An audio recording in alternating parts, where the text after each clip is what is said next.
The city of Eldoria was known for two things: its endless rain and the way it made people forget things they once swore they would never let go of. Noah lived in that city like a shadow that had forgotten its body. Every morning he took the same route to work, crossed the same broken traffic light, and passed the same small bookstore with a faded blue door. Life had become a loop he no longer questioned.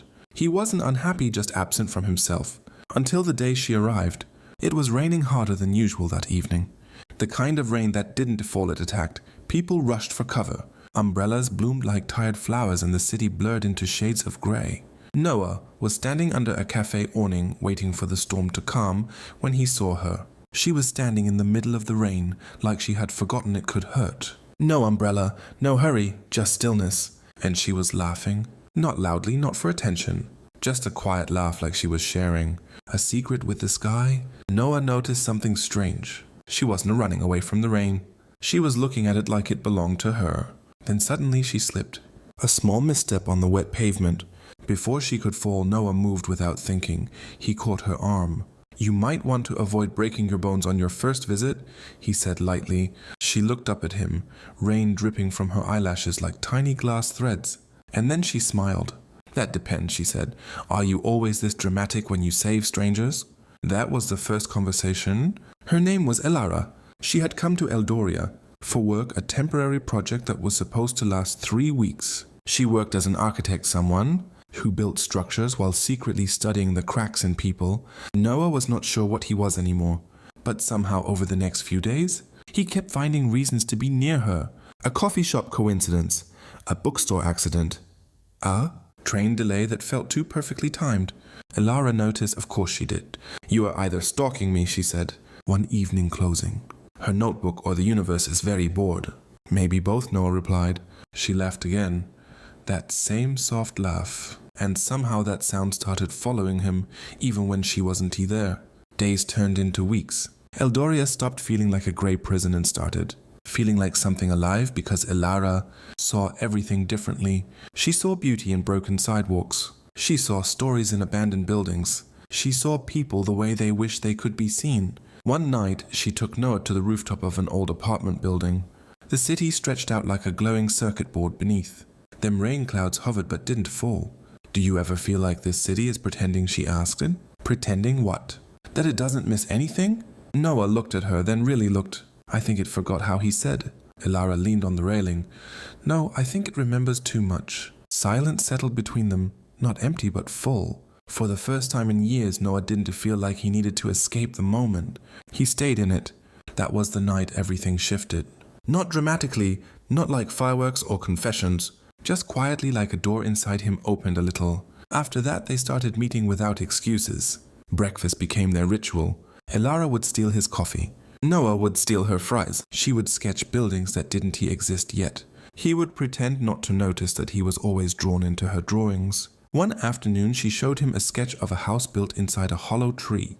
"For people who don't want to leave the world," she said. Noah studied it, and for people who do. Elara paused just a second too long. "Maybe they build it," she said softly. That was the first crack in the happiness. Still, love has a way of ignoring warnings when it feels like home. And Elara felt like home. But time, as it always does, began to change its shape. One evening, Noah arrived at their cafe and found her already waiting, but something was different. She wasn't sketching, she was staring at a folded paper in her hands. "I have to leave Eldoria," she said. No build-up, no softness, just truth. Noah didn't speak at first, he just sat down. "For how long?" he asked finally. Elara shook her head. "Not for long, for good." The word hit differently. Good usually meant bad in disguise. She explained it carefully. Her project had ended. Early, another city, another assignment, another life waiting. "I didn't plan for this to happen," she said quietly. Noah let out a small breath that almost sounded like a laugh. "That is the problem with plans," he said. "They never include people." Elara looked down. "I didn't want to hurt you." "That's how I know you care," Noah replied. "People only say that when it's already hurting." Silence again. Outside, the rain started falling. Of course it did. It always did in Eldoria when something important was being lost. The days that followed were strange. They didn't break apart immediately, they delayed it. Like both of them were trying to live inside borrowed time. They walked the city again. They revisited places they had no right to call ours. They pretended the departure date didn't exist. But love doesn't survive on pretending. On her last night, Elara took Noah to the same rooftop. The city was glowing beneath them again, but it didn't feel the same. It is funny, she said, how I came here to design buildings and ended up redesigning myself. Noah stood beside her. You're leaving pieces behind, he said. I know, and taking pieces with you. She turned to him. Her eyes were steady but tired. Yes, that was the truth of it. Love doesn't leave cleanly. It always divides people into before and after. The rain started again, soft this time, like the city was crying politely. Elara reached into her bag and pulled out a small sketchbook. She tore out a page and pressed it into Noah's hand. It was the hollow tree house. But now there were 2 figures inside it. You said people who don't want to leave the world live there, she said. Yes, I think I found mine. Noah's throat tightened. And I think I am leaving it anyway. That was when he finally understood. Some people don't leave because they stop loving you. They leave because they don't know how to stay without losing themselves. He didn't try to stop her. He only asked one thing. Will you forget me? Elara looked at him like the question hurt more than goodbye. No, she said, but I might learn how to live with missing you. That was not comfort, but it was honest. She left before sunrise. No dramatic airport scene, no last-minute change of heart, no running through rain-soaked streets, just absence, like she had always been temporary. Months passed. Eldoria kept raining, Noah kept living, but something in him had shifted. Permanently he started drawing again. Not buildings, not plans, just trees, hollow trees, with light inside them. One day he found himself back on the rooftop where everything had started. The city looked the same, but he didn't. In his hand was the torn sketch Elara had given him. He smiled not because he was happy, but because for the first time the memory didn't feel like pain. It felt like something else, something softer, something like gratitude.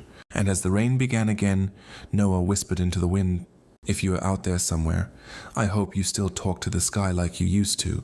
Far away in another city, Elara stood by a window watching rain fall on unfamiliar streets. And for a moment she smiled too without knowing why, as if the city she left behind had just remembered her name. And maybe it always would. Years passed after that night. Not the kind of passing that feels like movement, but the kind that feels like erosion. Slowly, quietly, until even memories lose their sharp edges. Noah no longer counted the days Elara had been gone. He stopped at some point without noticing. Instead, he measured time by the rain. In Eldoria, it still rained. Always. But Noah had changed. He still lived in the same apartment, still walked. The same street still passed. The same blue-doored bookstore. But something inside him had stopped waiting. Or maybe it had learned how to wait without breaking. He built again. Not structures for cities, but sketches of impossible places. Hollow trees turned into homes, bridges that led nowhere and everywhere, buildings that looked like memories instead of steel. People began to notice his work, a quiet architect who designed things that felt emotional instead of functional. But Noah never cared about recognition. He only ever cared about one thing he never spoke about anymore. Elara. One evening while cleaning his old desk, Noah found something he didn't remember keeping, a folded page, the sketch she had given him. The hollow treehouse, faded now, soft at the edges but still intact. He sat down for a long time just staring at it, and for the first time in years, he allowed himself to ask the question he had, buried deeper than anything else. What if she never came back because she couldn't, not because she stopped loving him, but because life had simply carried her too far away? That thought changed something in him. Not pain, understanding. Elsewhere in a city that never rained, Elara stood. In front of a massive unfinished building, she had become well known in her field, successful, respected, busy, in a way that filled every empty space before it could be felt. But success has a strange silence inside it. The higher she climbed, the quieter everything became. And sometimes when the world slowed down at night, she still heard rain that wasn't there. She would pause, close her eyes, and remember a city that smelled like whetstone and coffee, Eldoria. And a boy who used to say things like, the universe is bored. One day, Elara was assigned a new project, a cultural architecture exhibition, Eldoria. When she saw the name, she froze, just for a second, then she read it again. Eldoria, the city she had not returned to, the city she had not allowed herself to return to. Her hands trembled slightly, though she didn't know why. It had been years. She had told herself it was just a place, but her heart knew better. It was not a place, it was unfinished business. When Elara arrived in Eldoria, the rain was the same. Nothing had changed, and yet everything had. She stood outside the airport for a long moment, letting the rain touch her face like an old memory testing her honesty. She didn't know if she was ready, but she had come anyway. That was something. Noah was at a construction site when he first heard about it. An international architect was coming to lead a major restoration project in the city. Old districts, forgotten structures. He didn't pay attention until he heard the name Elara. The hammer in his hand slipped. It didn't fall loudly, but it changed everything anyway. He stood very still for a long time. Then he whispered almost to himself, "That's not possible." But it was. They didn't meet immediately. Fate has always preferred timing over mercy. Elara visited old parts of the city first. The cafe where they used to sit, the bookstore with the blue door, the rooftop. Each place remembered her in a different way, and each place made it harder to breathe normally, because memory doesn't fade when you return to its origin. It multiplies. Noah found out she was staying for 3 months. 3 months. Long enough to meet her, too short to survive her again. He told himself he wouldn't go looking. He told himself he had changed. But some parts of a person don't listen to logic. They only listen to names. It happened on a rainy evening. Of course it did. Eldoria didn't know how to do anything important without rain. Elara was standing outside the old cafe. The same place. The same streetlight flickering slightly. She was holding a sketchbook she hadn't opened yet. Her fingers hesitated on the cover. And then, a voice behind her. "You still stand in the rain like it can hurt you." She froze, because she knew that voice before she turned. Slowly she did, and there he was. Noah. Older now, quieter in appearance, but the same eyes. The same impossible familiarity. For a moment neither of them spoke, because some moments are too full for words. Elara finally whispered, "You are real." Noah gave a small, almost sad smile. "I think I always was." Silence again. The rain filled everything between them. Years collapsed in seconds, and then Elara said something that broke the space open. "I thought I had lost you." Noah shook his head slightly. "No," he said, "you just left." That wasn't accusation, just truth. Elara lowered her eyes. "I didn't know how to stay." "I know," Noah replied softly. "I figured that out after you left." That sentence changed the air, because forgiveness sometimes sounds like understanding instead of comfort. They walked together without deciding to, just like before. The city watched them quietly. Eldoria always remembered. The rooftop was still there. Of course it was. Some places refused to be replaced. They stood there again like years hadn't broken anything. Elara finally spoke. "I never stopped thinking about this place." Noah looked at her. "I never stopped building you into everything I made after you left." She closed her eyes. "That sounds like pain." It was, he admitted, until it wasn't anymore. She turned toward him. "What is it now?" Noah hesitated, then said the only honest thing left in him. "Something I learned how to carry." Elara's voice softened. "I didn't come back to hurt you again." "I know. I came because I couldn't keep pretending I didn't miss something. I never named properly." Noah looked at her for a long time, then asked gently, "And what do you call it now?" Elara exhaled slowly. "You?" That word didn't fix anything, but it changed everything. The rain began to slow, not stop, just soften, like the city was listening. Noah reached into his coat pocket and pulled out something worn and folded. The sketch, still there after all these years. He handed it to her. Elara opened it carefully. The hollow treehouse. But now, beneath the drawing, Noah had added something new. A second version? Not empty, not waiting, but lived in. She looked up at him. "You kept this." Noah nodded. "I never knew what to do with it except keep building around it." Elara's eyes shimmered slightly. "I don't he deserve that?" "No," Noah said quietly. "You just lived differently than I did." A pause. Then, "But I still built a place for you." That broke her. Not loudly, just enough for her to breathe differently. Elara stepped closer. Slowly, carefully, like approaching something sacred and fragile at the same time. "I don't want to lose you again," she said it. Noah didn't answer immediately, because honesty needed space. Then he said, "Then don't leave like that again." "A beat? And I want to wait like I did." Elara nodded. "I don't want us to be what we were." Noah replied, "Neither do I." Silence, then softer. "But maybe we can be what we are." And in that moment, under the fading rain of Eldoria, they didn't become a perfect story. They didn't erase the years. They didn't fix what time had broken. They simply stood there. Two people who had lived through the absence and chosen presence again. Elara placed her hand lightly in his. This time Noah didn't let go, and the city for once did not take anything away. It only watched. The rain had almost stopped. Not completely. Eldoria never truly stopped raining, but it had softened into something gentle like the sky was finally breathing instead of crying. Elara and Noah stood together on the rooftop for a long time without speaking, because at this point words felt unnecessary. Everything important had already been said in pieces over years, through silence, distance, and waiting. Elara finally broke the quiet. "I don't want to lose you again," she said softly. Noah looked at her. This time, there was no confusion in his eyes, no anger, no fear, just something steady. "You want tea," he said. A pause. "But this time we don't build our love on waiting." Elara nodded slowly. "I don't want a love that disappears. When life gets difficult," she said, "I want something real. Something that stays even when people change." Noah gave a faint smile. "Then we start again," he said.